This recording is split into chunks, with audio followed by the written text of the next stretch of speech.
I really don't I understand, but I think I understand, but I can't come to terms with the fact that people say that travel is a luxury. Hi everyone, welcome back to my channel. For those that are joining me for the first time, welcome. Thank you so much for tuning in. Please make sure you hit that subscribe button. Please make sure you like, and please make sure you share in case you find any of this content useful, of which I know you would. And then for my returning subscribers, you guys are the OG. Like literally, we've passed 1K now. Thank you. We are on the road to 3,000 hours now, and I know that we would make it in due time. Hopefully we'll make it before Christmas, but it is well.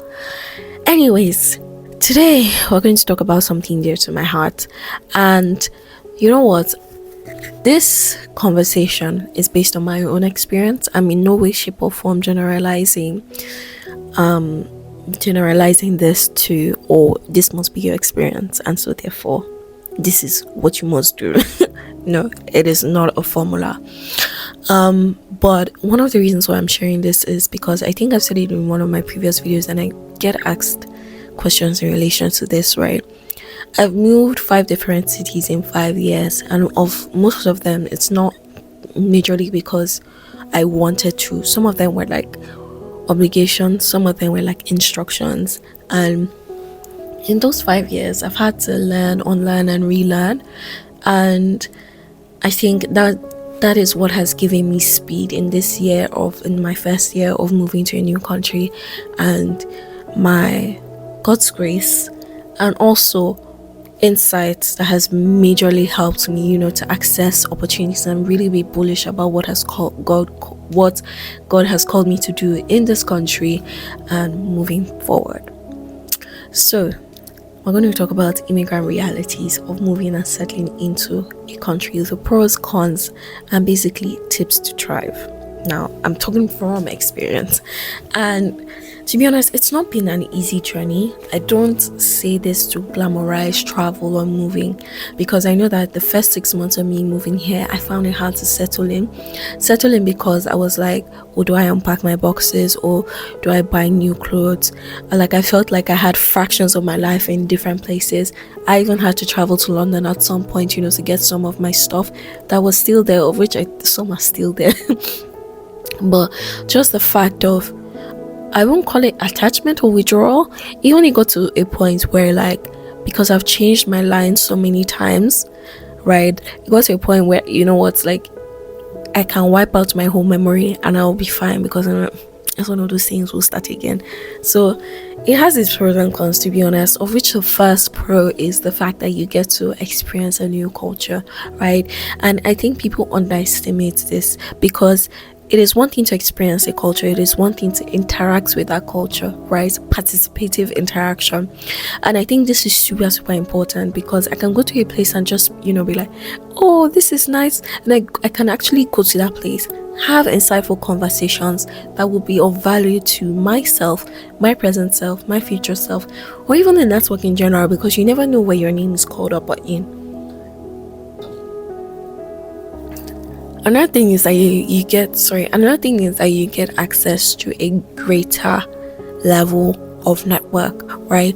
The fact that if I ever need something in China, I know who to call, I know someone there. If my sister or anybody ever goes to school in somewhere else, I will be able to know someone who has either lived there, works there, or has a friend that has gone there before. And I think that that's great, right? Because it just helps. It's like you're spreading your tentacles across the world, and if today God tells you that you should go to a particular place to do like a mission program or stuff, whatever you've been able to learn from your new culture, you'll be able to take it there as well, and you'll be able to be bold about whatever God has called you to do. Another thing that people usually underestimate is the fact that travel can give you a new lens or a new insight to your culture. And this is so true, because there's nothing new under the sun. Every single problem is universal. The only thing that differs one problem from another is they're different people. They're different people either causing the problem, solving the problem, or abating the solutions to that problem, right? So it is not about oh, my country is this, so therefore my country is bad, so therefore, like, there is no greener pasture everywhere, anywhere. Because even in scriptures it talks about in the last days there shall be tribulations, there shall be wars, there shall be rumors of wars. So it is not about the fact that there's a green pasture here. There is something that God has sent you to that country to do. So it is, the onus is on you to actually decipher what that thing is and how you can hit the ground running. Because whether you like it or not, when you come to a different country, you get to see how they do it, and then you're like, a lot of people say, in Nigeria they have plenty of these things. That's an opportunity, that's a business idea. You say, this country doesn't even have this. Or you come to a new country and you're like, oh my god, I can do this in Nigeria, right? And it just gives you this bullish mindset and this bullish will to actualize whatever dream or idea that you have, and also see the possibilities of the fact that if this thing can be done somewhere, it can be done somewhere else, right? You are feeding your five senses. And I really I understand, but I understand, but I can't come to terms with the fact that people say that travel is a luxury, right? It is not a luxury. Please don't say it's a luxury, because traveling is moving from one destination to another, and there are different modes of transport. You can go by road, you can go by air, you can go by sea, you can go by rail, right? And in fact, only God knows how many more modes of transportation there are. But you just going from Lagos to Badagry, Lagos to Lome, just seeing, in fact, even at the border, you would see that there are different fruits that are sold. Is that a business opportunity? Is that a new kind of smoothie that you can make? There are even different types of gingers across these borders. So travel is not a luxury. Even you going from Lagos to Ibadan, even if you're spending a day, it's like 2,500. You can literally save 1,000 naira or 500 to go. At least the bus services, government ones, for example, the train. I know that the train prices are still somewhat the same, or if not, but these are some things that you can inculcate. If you see a program somewhere, it might not be comfortable, but your future self will thank you for that experience, especially if you participate in that experience. If you see a program somewhere, go.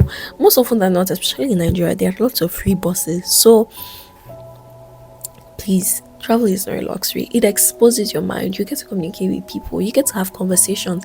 And even if you feel like you can't travel in those 4 months of transportation, you can travel by reading. You can travel by reading. You can travel by hearing people's experiences. So please don't just be one-minded and say, oh, I don't have money to travel. Oh, I can't travel. Oh, that one is a luxury. Oh, we can't think about that right now. Please don't. Always book something in for the year, whether it's a book, whether it's by the different modes of transportation, or whether it's by conversations with people.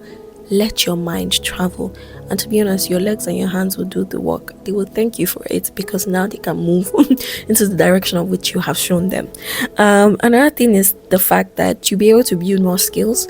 A lot of times you build communication skills because you get to talk to people of different cultures, of different races, and you get to contextualize your personalities, your interests, and that way you'll be able to add reasonable value to whatsoever you're doing, to be honest. And I think that is like super important, to contextualize your expressions, your insights to suit the culture that you are in at the moment, right?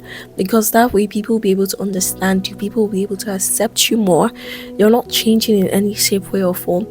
I'll give this example. So Coke, for example, Coke can have Capri Sun, of which most people love.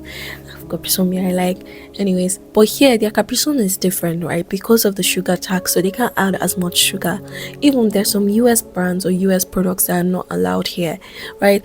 You wouldn't say, or Capri Sun the people that manufacture Capri Sun will not say, oh, we can't enter into that market because your water is too much, you're giving us sugar tax.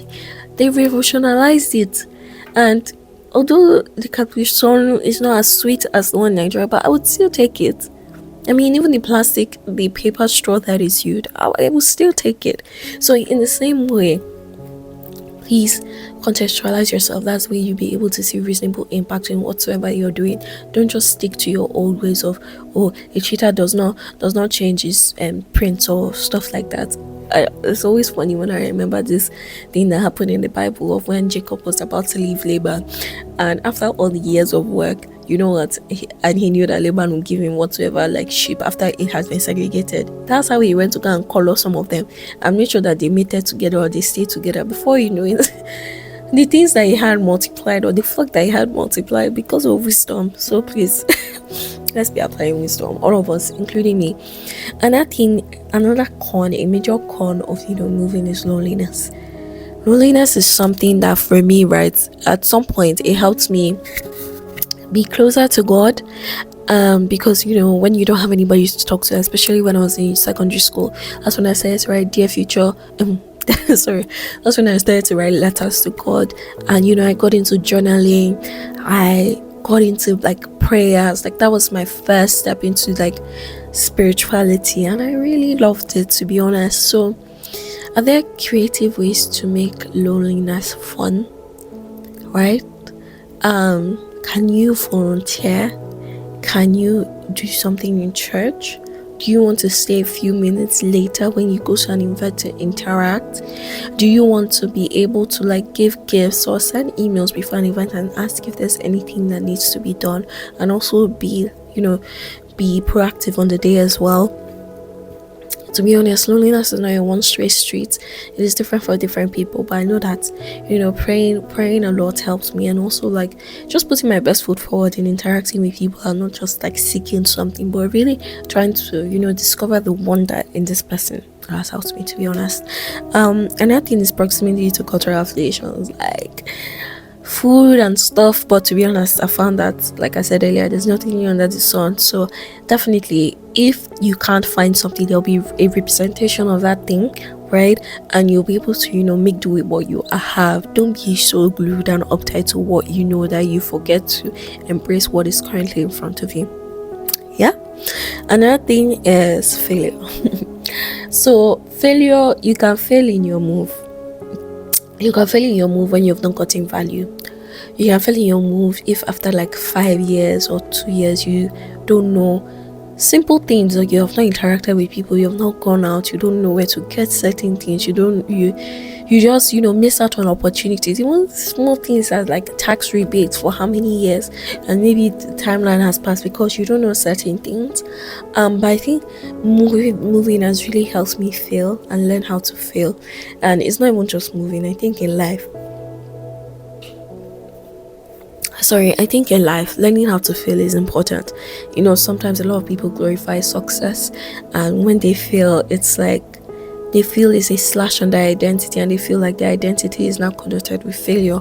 But failure is just an activity. It's just failure.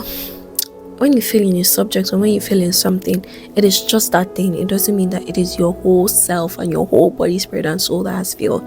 So it's either you pick yourself up and you revamp yourself and find out what you did wrong and discover better strategies for success. And I think it's the same thing in moving as well. I think it's the same thing that people should try to do, and this is something that I have done. Right. Another thing is friendships, right?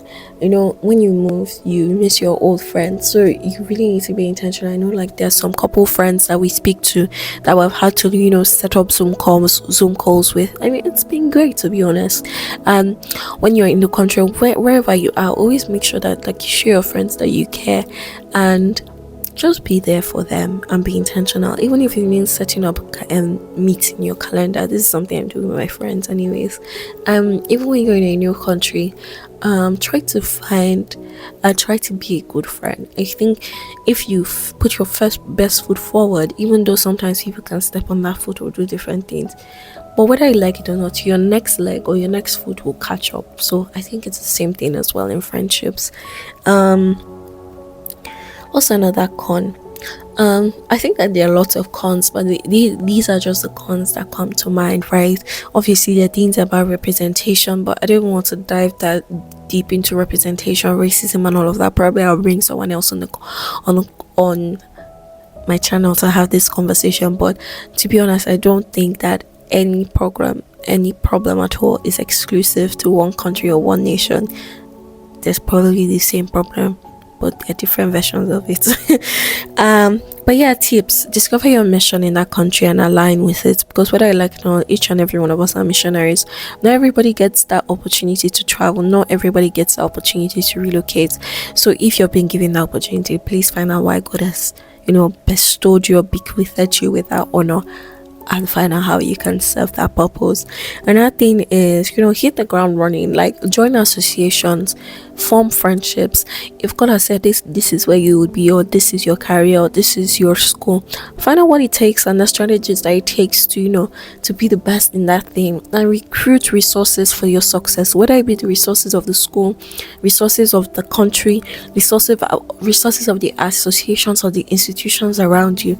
Recruit their resources for your success and your acceleration for whatever God has called you to do. Because to be honest, those are like springboards. Another thing is find communities and immerse yourself. Please, please, please be very participative wherever you find yourself. Don't just say, oh, my culture is this, oh, my culture is that. Don't just try to, shove down the superiority of your culture down someone else's throat. That is a bad way to to settle into a new country. Try to immerse yourself, right? Sometimes it says that the fact that we are in this world but we're not of this world. You can be in a country but you might not be of that country. But then you need to be very, very wise to see how you can navigate it, and how you can use whatever is best available to you to do the most that's most with what God has given you. But yeah, these are the tips, these are the pros, these are the cons that I have experienced. I hope this helps you, to be honest. And more videos are going to be fun. They're going to take like varied forms of, I think like next year is going to be different for the YouTube channel. There'll be lots of vlogs, there'll be insightful conversations, and I feel these are the conversations that we should be having. These are the conversations that would bring light into whatever God is doing in someone's life, whatever God is doing in my life, and whatever God is doing in the world. Because whether we like it or not, we need to activate our five senses for God to move. We need to activate our five senses, to discover the endless possibilities that are bequeathed to us as children of God. And yeah, thank you for sticking, and I hope you enjoyed this video. Please like, share, comment, subscribe, and I will see you in my next video. Bye.